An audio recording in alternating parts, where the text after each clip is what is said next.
En fait, je me suis posé la question, comme tout le monde, nous nous sommes posé la même question, pourquoi Hector Cooper a mis du temps à publier la liste de ses poulains. Et je ne comprenais pas bien du tout. Donc, mais après sa sortie médiatique d'hier à Kinshasa, j'ai tout compris. C'est la raison pour laquelle je vais bien vous expliquer pourquoi Cooper a pris tout ce temps. Mais avant toute chose, comme je vous dis souvent dans toutes mes émissions, before to move on, je voudrais parler de quelque chose, vous présenter notre chaîne. Notre chaîne, c'est RDC Ma Nation. Et sur cette chaîne, nous vous donnons l'actualité en République démocratique du Congo et dans le monde en général. Nous analysons l'actualité et par moments, nous donnons notre point de vue. Si vous êtes nouveau sur cette chaîne, je vous demanderai de bien vouloir vous abonner, de partager l'émission, de cliquer la cloche de notification afin de ne pas louper nos prochaines publications. Ceux qui nous connaissent savent que nous publions rarement nos émissions. À chaque fois qu'on publie, c'est quand on est sûr de l'information et de l'actualité. Et nous ne faisons jamais du buzz ou dire des faussetés pour que les gens like ou s'abonnent tout simplement. Nous voulons faire les choses autrement, faire des choses sérieusement et vous donner la bonne et la meilleure information. Et aujourd'hui, je vais vous parler de la stratégie d'Hector Cooper. Pourquoi il a pris du temps, je ne comprenais pas pourquoi. Personne ne comprenait le pourquoi, mais hier, j'ai bien compris le pourquoi. Mais avant ça, je voudrais parler d'un petit sujet. C'est le tweet de Ilunga Erita. Ça a été en tout cas très intéressant son tweet. Et son tweet c'était par rapport à la présence de Nkoukou, l'absence de Nkoukou au léopard et la présence de Nkoukou chez le bleu de la France. Et tout le monde sait que on a beau voulu que Nkoukou joue chez nous, on a cherché à les contacter. La plupart des stars, des anciennes stars, des anciennes figures de léopard l'ont contacté. Les Loa Lolomana l'ont parlé, les Chris Chabanunda ont parlé avec lui. En tout cas, c'est l'information que nous avons. Il se peut qu'ils auraient parlé avec lui. Et je suis de conditionnel parce que mais la source est à 80% sûre. Et la plupart de ces gens ont pu parler avec lui. Et aussi, Roger Itoto, l'ambassadeur officiel des nos binationaux, a dû parler avec lui. Mais très sincèrement, il avait l'intention d'aller jouer chez les Bleus. Il a l'intention de prendre la Coupe du Monde, en tout cas, c'est qui est sûr. Il s'est dit qu'avec la RDC, il n'y a pas d'avenir, je ne peux pas être champion du monde et tout ça. Et malgré tout ce qu'il y a comme complications à l'équipe nationale de la France, il veut toujours jouer là-bas. Tout le monde sait que c'est compliqué, ça sera très compliqué pour lui. Tout le monde sait qu'avec la présence d'Olivier Giroud et avec la présence d'Antoine Griezmann, avec la présence de Karim Benzema qui est en super forme aujourd'hui, avec la présence de Kylian Mbappé qui est offensivement excellent. Très sincèrement, je ne vois pas Nkoukou jouer le match au complet. Un match au complet. Jouer un match du début à la fin. Je ne le vois pas. Et je me dis, il va bien pouvoir avoir, par exemple, le titre, ce titre-là, mais sa carrière ne sera pas vraiment brillante par rapport à sa prestation en Coupe du Monde. Pourtant, s'il pouvait jouer comme étant adversaire de Kylian Mbappé ou de Karim Benzema, il pouvait être vraiment excellent et mieux. D'où la chose qui m'a intéressé, c'est le tweet d'Ilunga Erita. Voilà ce qu'Erita dit. Erita dit, on aurait préféré que ta première sélection soit avec les léopards, mais ça serait plutôt avec les bleus. Toutes mes félicitations. Je te souhaite beaucoup de réussite et je te donne rendez-vous au Qatar face aux léopards. Et c'est un message un peu gros. Ce qu'Ilunga voulait dire, c'est qu'il est vraiment blessé au fin fond de lui.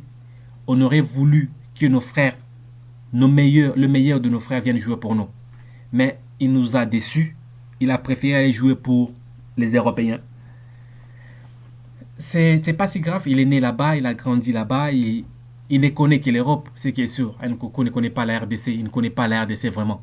S'il pouvait passer une seule fois, comme Bongonda l'a fait, une seule fois. Bongonde est passé à Kinshasa, est passé à l'équipe nationale une seule fois. Il a vu l'ambiance de l'équipe nationale.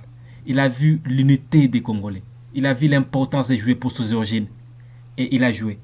Si seulement Nkoko pouvait passer une seule fois à l'équipe nationale, il aurait dû changer d'avis. Mais il n'a pas donné la chance à ça, il n'a pas donné la chance à l'équipe nationale. Et Herita est blessé au fin fond de lui. Tout ce qu'Herita sait, il sait que la RDC va se qualifier pour la Coupe du Monde. Et il sait qu'un jour, on va jouer face à la France. Et ces jours-là, la RDC donnera le meilleur d'elle pour prouver à Nkoko qu'on est tous humains. Noirs, Congolais ou Africains, on est humains. À état humain, on est tous joueurs. Étant joueurs, on a tous la chance de gagner la Coupe du Monde. Quand on part en Coupe du Monde, on a les mêmes chances. Quand on part dans une même classe, on a les mêmes chances. Et en fin de compte, il y a certains qui deviennent premier, deuxième, troisième, jusqu'à dernier. Mais en début de l'année, on a les mêmes chances. Et aujourd'hui, Nkoko ne nous donne pas la chance parce qu'il a une certaine imagination par rapport aux Africains. Il s'est mis une certaine idée par rapport aux Européens. Il s'est fait des idées. Mais tout peut changer. Le Sénégal avait démystifié la France un jour. Et la RDC le fera, va répliquer ce que le Sénégal avait fait. Herita est tout à fait convaincu que la RDC fera ce que le Sénégal avait fait en Coupe du Monde. Et ça a été un tout petit peu le tweet d'Ilunga Herita qu'on a voulu essayer un peu de décortiquer.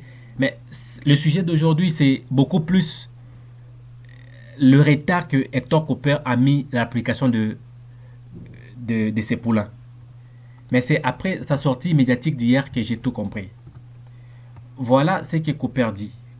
Cooper dit, dans ma tête, j'ai déjà l'organisation du match à Kinshasa et c'est celui de Casa. C'est à partir de ça que je compose mon groupe, surtout en attaque. J'ai plusieurs profils dans l'axe et quelques-uns sur les couloirs, car je jouerai différemment ces matchs. Il continue ses propos. Il dit encore, on doit essayer d'effacer les qualités des joueurs marocains pour nous focaliser sur leurs défauts. C'est une préparation particulière pour la RDC. Là, j'ai tout compris. Vous savez, un match comme ça, vous n'avez pas besoin de faire un match nul. Vous avez besoin de gagner ce match. Par conséquent, gagner, ça veut dire ne pas encaisser des buts, mais marquer des buts. Par conséquent, c'est la raison pour laquelle j'ai compris que Hector Cooper était en train de jouer sur l'adversaire. Il voulait voir le plan de l'adversaire. Il voulait voir quel genre de profil l'adversaire aura. Quels seront les défenseurs de l'adversaire. Quelles sont les faiblesses de chaque défenseur de l'adversaire. Avant de faire un choix sur le profil. Au milieu de terrain, il y en a beaucoup de milieux. Chaque milieu a ses qualités. Il y a des milieux qui libèrent les ballons tout le temps. Il y a des milieux qui gardent les ballons tout le temps. Et ça tout dépendra de l'adversaire. Et aujourd'hui, Cooper a maintenant l'adversaire, l'idée sur l'adversaire. Il sait qui sera en attaque, en pointe de l'adversaire. Il a une idée qui sera dans le couloir, qui sera latéral, qui sera en milieu de terrain de l'adversaire. Et par rapport à ça, il va travailler sur les défauts de chacun des joueurs de l'adversaire. Ces joueurs, est-ce qu'ils jouent avec deux pieds? Est-ce qu'ils n'utilisent qu'un seul pied? Et il va jouer sur chaque défaut de chaque adversaire et il va lui donner un adversaire particulier. Donc, pour un 9 particulier, il aura un 5 particulier ou un autre 4 particulier. Donc, chacun des attaquants aura un adversaire particulier. Ce qui veut dire leur attaque aura une défense déjà bien calculée. Nous aurons un milieu de terrain bien calculé et nous aurons des attaquants de pointe bien calculés. Et je peux vous assurer que Bakamou ne commencera pas le match. Ne commencera pas le match. Pourquoi? Parce que ce match, ce n'est pas un match de complaisance. C'est une détermination de toute une nation. Par conséquent, Cooper a pris tout son temps. C'est quelqu'un qui publie la liste en début, en tout cas 2 ou 3 semaines bien avant. Peut-être même un mois avant, il publie sa liste. Mais aujourd'hui, il a pris du temps. Il a attendu jusqu'au bout, jusqu'à ce que l'adversaire arrive à dévoiler le secret de sa liste. L'adversaire l'a fait. L'adversaire a lu sa liste. Et il a même, après même l'application de la liste de l'adversaire, il prend encore le temps 24 à 48 heures pour étudier cette liste-là. Et ça lui permet de voir quels seront nos convoqués, quels seront les convoqués de la RDC. Ça, c'est important. Ça veut dire que c'est un coach expérimenté. Il connaît de telles rencontres. Il connaît de telles compétitions. Il sait comment faire et quoi faire pour se qualifier. Ça, c'est la stratégie d'Hector Cooper. Est-ce que cette stratégie sera payante? Wait and see. Parce que la réponse, nous l'aurons le 29 soir. Le 29 mars soir, on aura la réponse à tout ça. Mais tout ce qu'on souhaite, c'est que la RDC se qualifie pour Qatar 2022. Et si vous avez suivi cette émission jusqu'à la fin, nous vous sommes très reconnaissants. Tout ce que nous vous demanderons, c'est liker l'émission, la partager et vous abonner si vous êtes nouveau. Merci et à la prochaine.